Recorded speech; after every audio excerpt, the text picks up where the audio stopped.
이틀 연속 비가 내렸지만 장맛비로 보기엔 턱없이 부족했습니다. 모레까지 최고 100mm의 비가 예보됐지만 올해도 마른 장마가 이어진다면 가뭄 해갈이 쉽지 않아 보입니다. 국유림인 대나무의 뿌리가 사유지로 넘어와 조상묘를 훼손하고 있습니다. 후손들이 대나무 제거를 요청했지만 산림청은 나몰라라 하고 있습니다. 전주시가 인구가 많은 효자 사동과 혁신도시의 행정구역 조정을 외면해 시민들이 불편을 겪고 있습니다. 최근 7년 동안 학교 통폐합이 없었지만 갈수록 학생들이 줄어들자 문을 닫는 학교가 잇따르고 있습니다. 즐거운 휴일 저녁 보내고 계십니까? JTBC 8시 뉴스입니다. 이틀 연속 비가 내렸지만 장맛비로 보기에는 무색할 정도로 양이 많지 않았습니다. 오늘부터 모레까지 최고 100mm의 비가 내릴 것으로 예보됐지만 올해도 지난해처럼 마른 장마가 이어지는 건 아닐까 걱정입니다. 주혜인 기자입니다. 장맛비가 흙먼지만 날리던 밭을 촉촉하게 적셨습니다. 농부는 가뭄 때문에 미뤄둔 들깨 파종을 서두릅니다. 비가 너무 안 와서 걱정이 많았는데 비가 와서 좋지요. 들깨 모종도 하고 고구마도 다 죽어가지고 새로 심고. 전북은 이틀째 장맛비가 내렸습니다. 하지만 비가 내렸다 그쳤다를 반복하면서 비의 양이 많지 않았습니다. 지역별 편차가 커 희비도 엇갈렸습니다. 임실 37.5, 진안 33.5, 전주 8.3의 강우량을 보였지만 익산 2.1, 군산은 1.2mm로 비가 거의 내리지 않았습니다. 전주기상지청은 오늘부터 모레까지 50에서 100mm가 내릴 것으로 예보했습니다. 장마 전선이 점차 남하하면서 시간당 30mm 이상의 강한 비가 내리는 곳이 있겠고 오늘부터 모레까지 많은 곳은 100mm 이상 오는 곳도 있겠습니다. 하지만 최근 2, 3년 동안 마른 장마에 시달렸던 탓에 올해도 마른 장마가 되진 않을까 우려됩니다. 전북의 저수지 저수율이 아직 40%를 밑돌고 있어서 당분간 큰 비가 오지 않으면 가뭄 해갈이 쉽지 않을 것으로 보입니다. JTBC 뉴스 주혜인입니다. 송하진 지사가 어제부터 시작된 현대중공업 군산조선소 가동 중단에 심장이 멎은 듯한 아픔을 느낀다며 정상화에 최선을 다하겠다고 말했습니다. 송 지사는 문재인 대통령까지 나섰지만 조선업의 불황이 겹치고 기업의 경영권을 침해할 우려가 제기돼서 조선소를 살리는 게 쉽지 않았다고 밝혔습니다. 다만 이낙연 총리가 오는 20일 이전에 군산조선소 정상화 해법을 내놓기로 한 만큼 포기하지 않고 특단의 대책을 마련하겠다고 강조했습니다.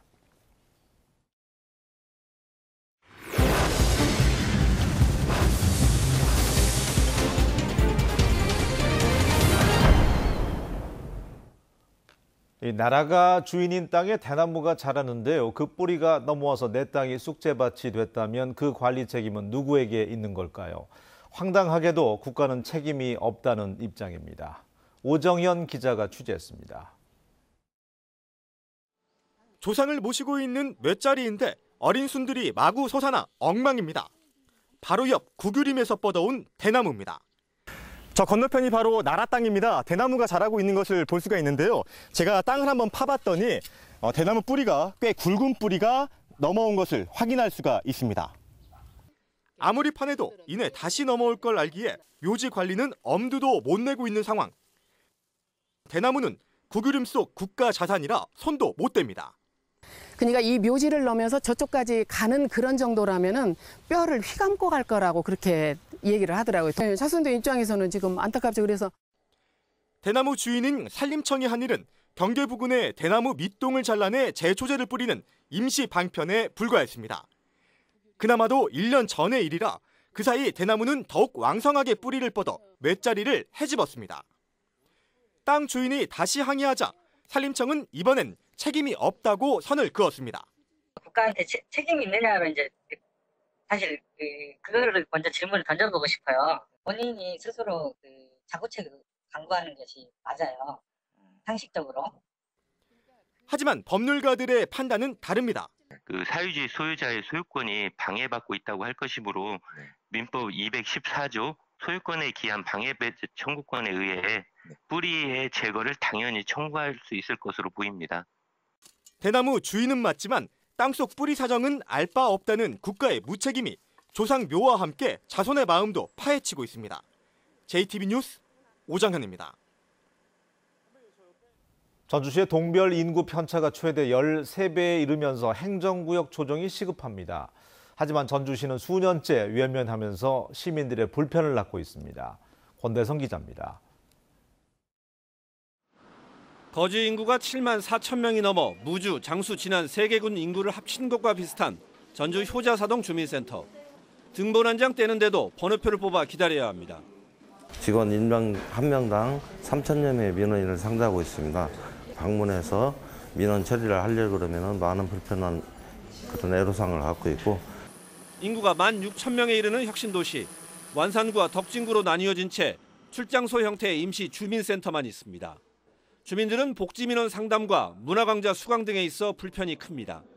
프로그램에 참가하려고 했었거든요. 그랬는데 종목이 제가 원하는 종목이 좀 적더라고요. 그리고 그 센터 자체도 운영하는 데도 좀 좁고. 전주의 동별 인구 편차는 최대 13배로 분동과 통폐합 같은 조정이 시급합니다. 전주시는 3년 전 용역 결과를 내놓고도 정치권 이해관계 등에 손을 대지 못하고 있습니다. 지역 주민의 정주 여건 개선을 위해 발빠르게 대처해야 하지만 주민은 안중에도 없고 정치권의 눈치만 보며 행정구역조차 추진하지 못하는 현실은 개탄스러울 뿐입니다. 단정적으로 말씀드리기는 어렵지만요. 연내에 행정구역 조정은 마쳐야 되지 않나 그렇게 생각을 하고 있습니다. 고른 행정 서비스 제공을 위해서라도 전주시가 행정구역 조정을 서둘러야 한다는 목소리가 높습니다. JTB 뉴스 권대성입니다. 익산시가 산업단지 조성으로 발생한 채무 상환과 산단 진입로 공사비를 주민 예산에서 빼내 사용하기로 했습니다. 한층 팍팍해진 익산시 살림살이의 주민을 위한 사업이 차질을 빚지 않을까 우려가 나오고 있습니다. 김진영 기자입니다. 지난 2010년 1,200억 원을 빌려 조성한 익산 제3산업단지입니다. 분양금을 받아 빚을 갚기로 했지만 분양률이 49%에 불과해 원금도 갚기 어려운 형편입니다. 익산시는 추가 경정 예산 심의를 통해 올해 일반 회계 예산에서 100억 원을 빼내 갚기로 했습니다. 올해 상반기에 기업 유치가 조금 지금 저조한 상태라서 저희가 10월에 일시상환 금액 72억을 상환하려면 좀 자금이 부족할 것 같아서 이번에 일반 회계에서 받았거든요. 사업비 부족으로 공사에 차질을 빚는 산업단지 진입로 역시 사정이 비슷합니다. 익산시는 정부로부터 800억 원을 지원받아 공사를 끝내겠다고 여러 차례 밝혀왔지만 지원은 수년째 감감무소식입니다. 익산시가 사업비 확보에 어려움을 겪자 일반 회계에서 100억 원을 끌어다 쓰기로 했습니다. 일반 회계는 주민을 위해 가장 먼저 쓰여지는 예산입니다. 시민단체는 계획에도 없는 200억 원을 일반 회계 예산에서 빼내 빚을 갚고 도로를 놓는 데 사용하면 피해는 시민들에게 돌아갈 수밖에 없다는 지적입니다. 각각 100억씩이 좀 편성됨으로 해서 가뜩이나 부족한 살림살이 예산이 더 적어져서 시민들에게 돌아가야 될 부분들이 좀 많이 어렵게 됐다. 산업단지 분양과 진입로 공사비 확보가 계획대로 이루어지지 않으면서 익산시 살림살이가 팍팍해지고 있습니다. JTB 뉴스 김진영입니다. 학생이 없어서 스스로 문을 닫는 학교가 속출하고 있습니다. 인구 절벽으로 인한 학령 인구 감소가 현실로 다가온 건데요. 위기를 기회로 만드는 발상의 전환이 필요하다는 지적입니다. 조창현 기자가 취재했습니다. 익산시 성당면의 시골 초등학교. 올해부터 1년간 휴교한다는 안내문이 붙어 있습니다. 올 초 6학년 3명이 졸업한 뒤 학생이 한 명도 남지 않아 자진 휴교했습니다. 학생이 이제 0명이어서 그런 상태는 휴교를 해야 된다네요. 잠정적으로는 내년에 학생이 없어서 폐교로 가는 걸로 수순을 맞고 있는 것 같습니다. 지난해 군산 내초분교에 이어 올해 2개 초등학교가 학생이 없어 문을 닫았습니다. 우려했던 학령인구 감소가 현실로 다가온 것입니다. 도내 43개 초등학교는 전교생이 20명 미만의 작은 학교들입니다. 도내 전체 초등학교의 10% 이상을 차지하고 있습니다. 최근 7년간 도내에서는 단 한 개 학교도 인위적인 통폐합을 하지 않았습니다.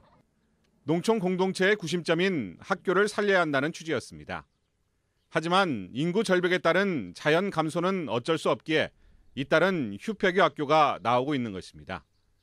실제로 올해 도내 초등학생 수는 9만 7천여 명으로 10년 전에 비해 무려 5만 2천여 명이 줄었습니다. 계속되는 학생 수 감소 추세는 어쩔 수 없는 상황이기 때문에 이걸 기회로 해서 도시 지역의 학급당 학생 수를 줄여나가는 노력을 통해서 학교 교육 여건이 개선되도록 중장기적으로 계속 추진할 계획입니다. 이와 함께 교육 수요자인 학생들의 입장을 고려해 시골 학교의 통폐합 등을 적극 추진하는 정책 방향의 전환도 필요해 보입니다. JTB 뉴스 조창현입니다. 전북교육청이 학교 협동조합 설립과 육성을 적극적으로 지원하기 위해서 관련 조례를 제정하기로 했습니다. 현재 전국적으로 49개 학교 협동조합이 있는데 학교 매점이 가장 많고 방과 후 학교, 진로 교육 등 다양한 분야에서 협동조합이 운영되고 있습니다. 전북에서는 전라중학교가 학교 협동조합 인가를 신청했고 양현고는 설립을 준비하고 있습니다. 전주시가 예비 부부와 신혼 부부의 무료 건강검진을 확대합니다. 전주시는 혼인신고 전후 6개월이었던 검진 대상을 혼인신고 전 6개월부터 혼인신고 후 2년까지 넓히기로 했습니다. 검진 항목도 풍진 검사 등을 추가해서 25가지로 늘리고 풍진 예방 백신을 무료로 접종합니다. 오늘 하루 음주운전 사고가 잇따랐습니다. 오전 8시 15분쯤 전주시 효자동 한 사거리에서 49살 이모 씨가 혈중 알코올 농도 0.245% 상태로 신호 대기 중이던 차량을 들이받았습니다. 이 사고로 차량 10대가 연쇄적으로 부딪혀서 6명이 다쳤고 이 씨는 불구속 입건했습니다. 이에 앞서 새벽 5시쯤 전주시 서학동 한 삼거리에서 교정 공무원 49살 이모 씨가 혈중 알코올 농도 0.110%로 운전하다 전주천으로 추락한 뒤 경찰에 붙잡혀서 조사를 받았습니다. 오늘 새벽 3시 10분쯤 김제시 재월동 62살 이모 씨의 주택에서 불이 나 집 전체와 가재 도구 등을 태워 소방서 추산 1,400만 원의 재산 피해가 났습니다. 경찰과 소방당국은 술을 마신 이 씨가 라이터를 이용해 불을 붙인 것으로 보고 정확한 화재 경위를 조사하고 있습니다. 날씨입니다. 전북은 오늘 장마 전선의 영향으로 임실이 37.5, 진안 33.5, 전주 8.3mm의 비가 내렸습니다. 이번 비는 모레까지 이어지겠고 예상 강수량은 50에서 100mm입니다. 내일 낮 최고 기온은 26도에서 29도로 오늘과 비슷하겠습니다. 전주기상지청은 이번 주 목요일까지 비가 이어지겠다며 비 피해를 입지 않도록 주의를 당부했습니다.